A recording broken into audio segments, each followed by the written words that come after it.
Alfano. This is another episode of Awesome Vegans. It's great to be with you. Gene Baur's in the house. Yay! For those of you who might not know him, I'm going to sing your praises for just a minute. Is that okay? Oh, sure, thank you. Okay, so I'm going to call him the original. You were selling veggie dogs out of your VW van at Grateful Dead concerts. That's right. Talking to people. Back in 1986, that's how Farm Sanctuary was funded in the early days, and raising awareness as well as funds for the work.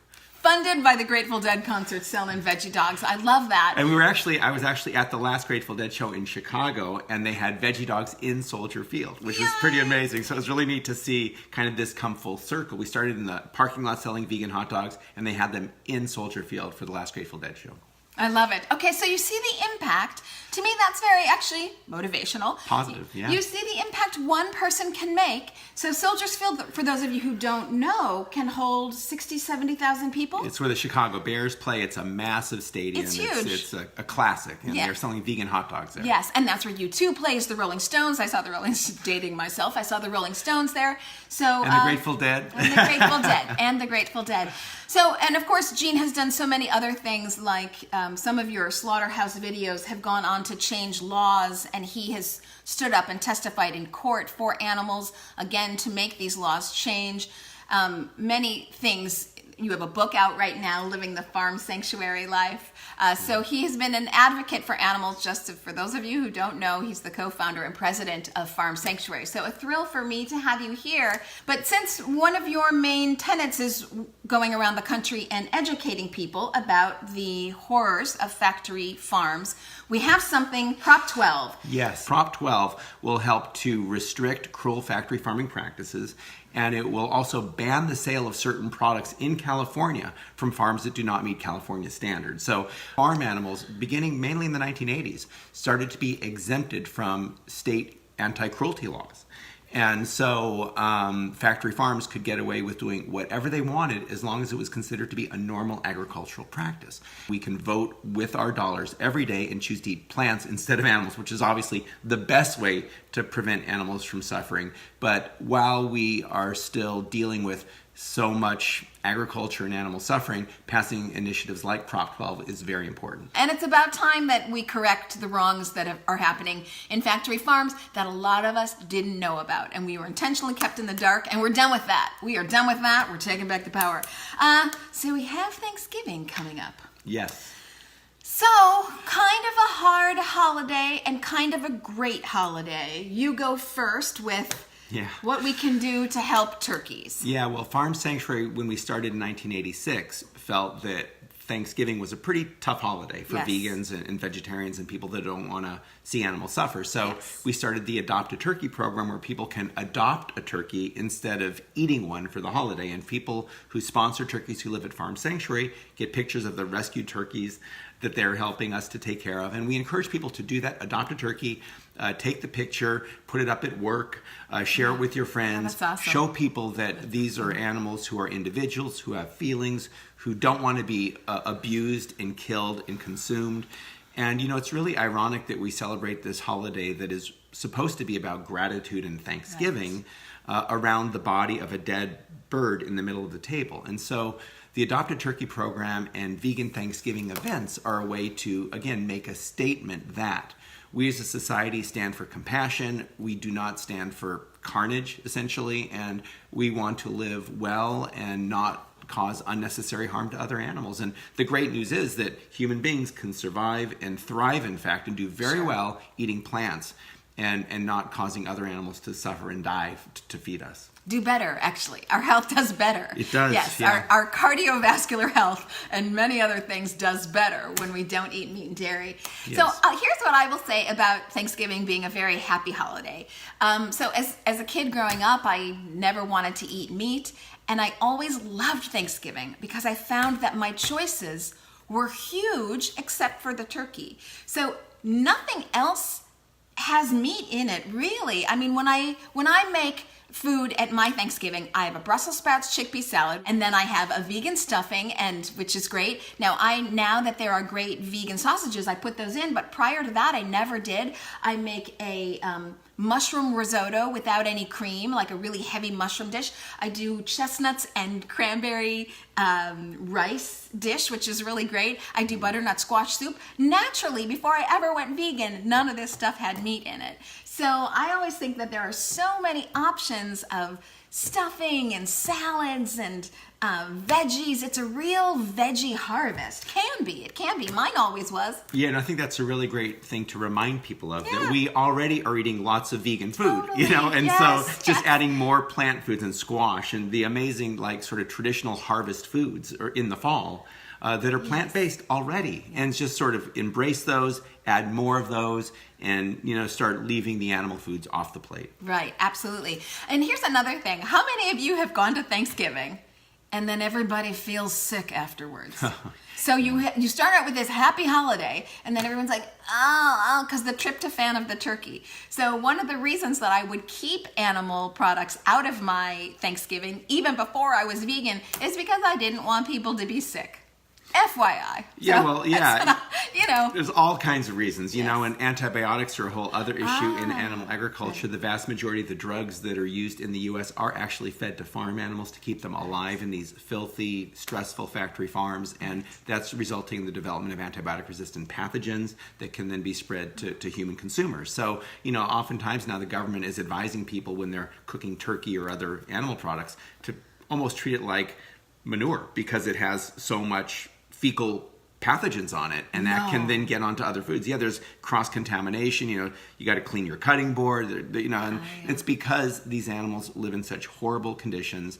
They're killed at these slaughterhouses that are moving faster and faster, and the animals are being given huge amounts of antibiotics to be kept alive, which results in pathogens that are now resistant to formerly life-saving drugs. So it's a bad system across the board, and how we treat other animals also says a lot about who we are. And when we treat animals with cruelty, we then start to justify and validate it. And that's often done by denigrating the other creatures who we live on this planet with. And that's not good for us psychologically either.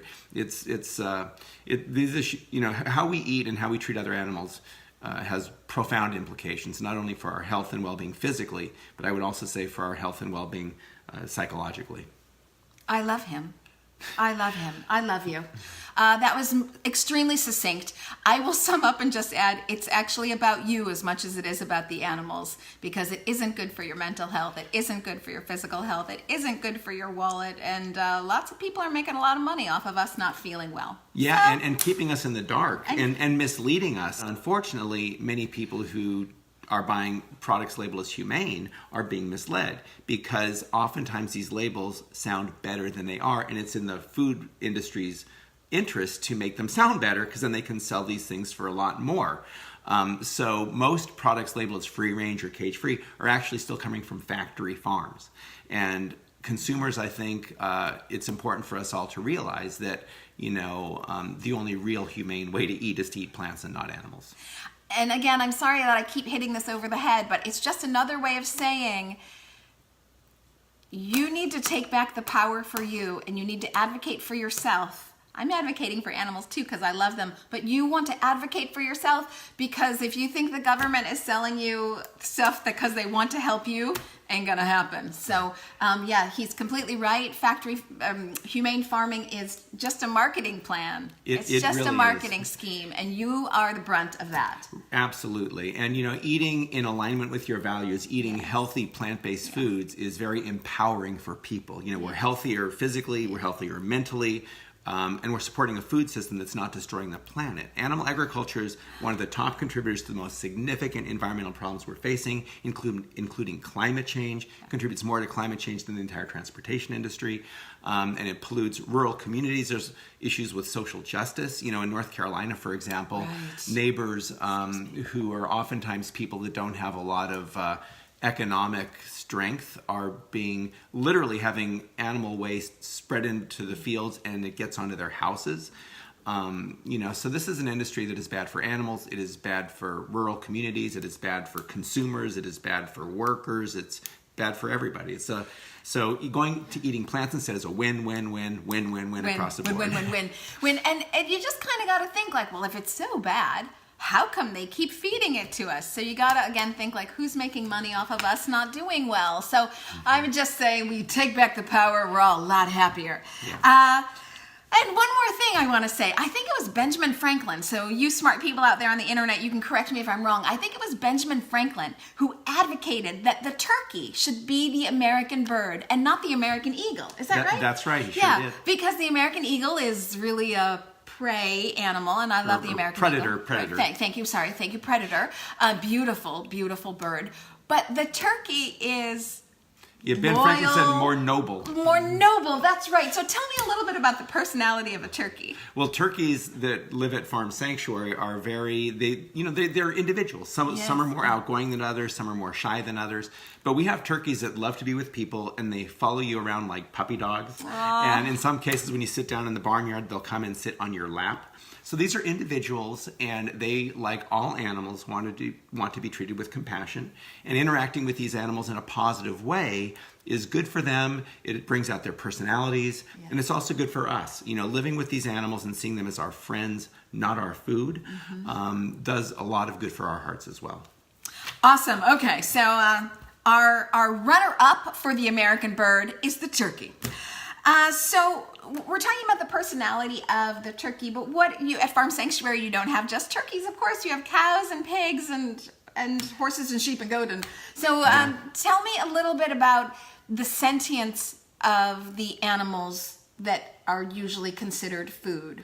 Yeah. Well, these are individuals, again, with personalities, and they have memories. So oftentimes in the factory farming business, when a human beings approach these animals, it means pain of some sort, whether their tail is cut off or, some other mutilation occurs, or whether, sometimes stressed workers start beating the animals. So the relationship that these animals are used to is one of abuse, and it is one of fear, and one that they need to recover from, not only physically, but psychologically when they come to Farm Sanctuary. And these animals are very social. So they, oftentimes when the animals first arrive, I think the other animals who live at Farm Sanctuary and sort of the peace that they exude affects the newcomers that they're in a safe place. And that's been one of, I think, the most important lessons is how social these animals are, how they read social cues, how they interact with other people and other animals,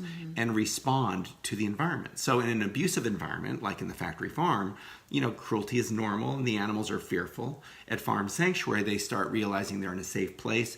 They start blossoming as the individuals they are. And they like to be among friends, So cows choose their cow friends, they choose people friends. So they're free to do that at Farm Sanctuary, whereas in the factory farming industry, they're treated as commodities. Right. So I'll just say shout out to all my families out there, people who have kids. What a joyful experience for children. What a wonderful way to show your kids how the world works and how all the organisms in the world, not just people with people, but animals with animals, animals with people, people with the earth with animals. It's just a wonderful place to be. Broad social context. Yes, and when you put kindness out there, it just grows. Whereas if you put cruelty and violence out there, it grows. Tends to grow too. So it grows too. And every day when we make food choices, we can choose whether to promote kindness and compassion and responsibility, or cruelty and sort of this disconnect that too often, U.S. citizens are participating in through their food choices, supporting a cruel factory farming industry. Ultimately, we live the lives we build. So it depends on what kind of life you want to have. You want to have a life of kindness and peace and harmony and better environment for future generations, including your children? That's one route. You can go another route, but it's not good for you. No, or for anybody. Or for anybody. Yeah. That's right. We live the lives we build. It's all a choice. We have the power. That's the good news.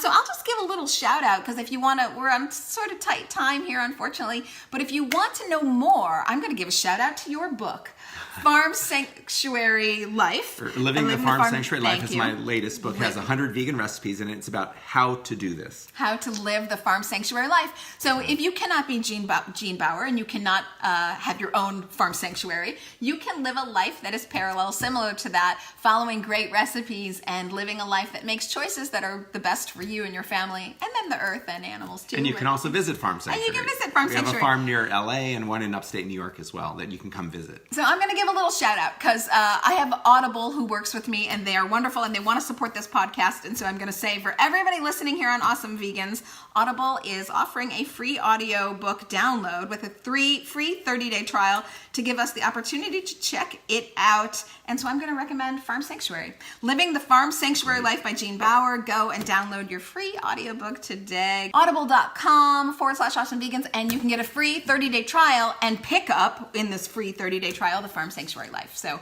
shout out to that book. So if you do a lot of driving or whatever and you want to listen to books on tape, go get it. Living the Farm Sanctuary Life. How cool is that? So on this show, I had Peter Singer, the fabulous Peter Singer, the author of Animal Liberation, and he's been espousing these concepts now since the 70s.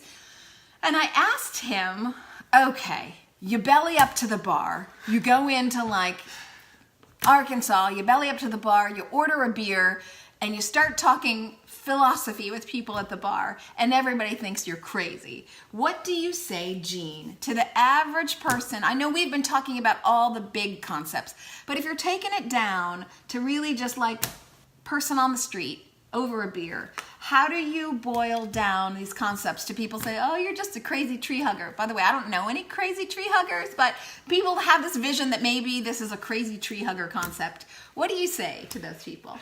For me, it's about finding common ground and building from there. So most people would rather act with kindness as opposed to cruelty. So you appeal to that. Yeah. Most people would rather eat food that is nourishing instead of food that makes them sick. So you appeal to that. Right. Most people would rather support a food system that's not destroying the planet the way animal agriculture does. Right. So you appeal to that. So you really find common ground, and different people respond to different things. Yeah. But one of the questions I like to ask is, if you can live well without causing unnecessary harm, why wouldn't you? Yeah. And most people get that? Want to live without causing unnecessary harm. It's the very rare individual who wants to cause unnecessary harm. So I think framing it in terms of common interests and common sorts of desires and experiences is a good way to reach people who may not agree with us on many other things. And do you ever get the rebuttal, but the taste, Yeah. People are used to a certain thing, like the taste, and they're afraid of losing certain tastes, perhaps. But the good news is that there's so many vegan foods now. There's veggie burgers, there's plant-based milks, there's all plant-based cheeses even, all kinds of alternatives now to the animal products that people's taste buds have become accustomed to. And so it's getting easier and easier to eat plants and to get the taste that people have been used to.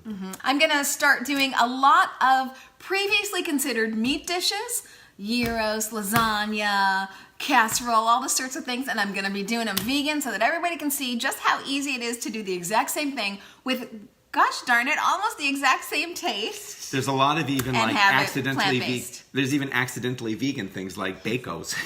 Those are vegan. So not necessarily the healthiest thing to eat on a regular basis, but there are accidentally vegan items that are available already. Oh my gosh, I love it. Okay, so as we're kind of wrapping up here, these last couple questions are just kind of off the cuff, top of your head. Like, don't give it a lot of thought. Just kind of out of your mouth. So see what comes up. What are we always going to find in your fridge? Non-dairy milk, because I'm a big coffee drinker in the morning. Okay. And I like it with a lot of non-dairy creamer type stuff. Okay. And you travel a lot, so what is your go-to meal? The one you walk through the door, you got 5 minutes, you can always make it, and it's always good. An apple is good. That's not a meal. Oh, that's cheating. For me, it's a breakfast. Or oatmeal's a really good one, just like oatmeal with some non-dairy milk on it, and like raisins and nuts, and that's sort of a very quick, easy, get up and go kind of breakfast. Okay, so I always give shout outs here because there's so many things I make on the fly, because just like you, I don't have a lot of time. Avocado, tomato, onion, Tabasco, salt, lime. Usually I got those things hanging around. Guacamole I'm just like, I can eat it like as I'm getting ready. Like I'm getting dressed and I'm eating guacamole. Like I can do it super fast. So guacamole. Fruit is really good too. I mean, that's where, again, the apple, you can travel with it. You can take it onto the plane, or nuts, peanuts, things like that. So I'll add to that, if you're somebody who like hasn't quite switched over to like living on fruits and vegetables, which, hey, no worries. That's, I'm still not there. I like things that make me feel super full. I add peanut butter to that apple. So I spread peanut butter on the apple. This is super tasty. And then it's got that, sometimes I want fat. I'm sorry. Yeah. Sometimes I want fat. So peanut butter really helps me out there. Yeah. So, okay. I always ask this question. Obviously, we know the answer for you. I'm going to ask it anyway because maybe you'll be able to answer in a way that no one else has. But do you have any pets? And if so, do you think they're any different than farm animals?